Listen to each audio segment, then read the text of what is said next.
South ఇండియాలోనే మొట్టమొదటి solar, wind, battery storage integrated project మెసెస్ clean renewable energy hybrid 3 private limited సంస్థ ద్వారా నంద్యాల మరియు వైఎస్ఆర్ జిల్లాల్లో 119 మెగావాట్లు విండ్ ఎనర్జీ, 130 మెగావాట్లు సోలార్ హైబ్రిడ్ తో పాటు బ్యాటరీ ఇంధన స్టోరేజ్ వ్యవస్థను కేటాయించేందుకు చేసిన ప్రతిపాదనను మంత్రి మండలి ఆమోదం తెలిపింది. సౌత్ ఇండియాలో ఎక్కడ కూడా ఇప్పటి వరకు అంటే విండ్ లేదా సోలార్ సపరేట్ దేనికి దానికి ఉన్నాయి, కానీ 3 కలిపి ఇంటిగ్రేటెడ్ ప్రాజెక్టు సౌత్ ఇండియాలోనే మొట్టమొదటిదని చెప్పేసి ఈరోజు ఏదైతే ఆమోదం తెలిపిందో మొట్టమొదటిదని చెప్పేసి మనం చేస్తాను. నేను 1 million metric tons per annum green hydrogen ఆధారిత గ్రీన్ అమోనియా తయారీ సామర్థ్యం గల మెసెస్ AM green ammonia India private limited కాకినాడలో ఏర్పాటు చేసేందుకు చేసిన ప్రతిపాదనకు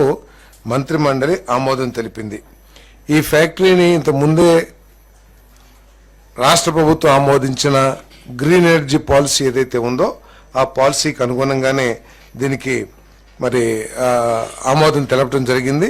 కాకపోతే వీరు ఈ స్టాంప్ డ్యూటీ ఎగ్జంప్షన్ కావాలని చెప్పారు. దాన్ని కూడా ప్రభుత్వం కేబినెట్ ఆమోదించిందని చెప్పేసి కూడా ఈ సందర్భంగా తెలియజేస్తాను.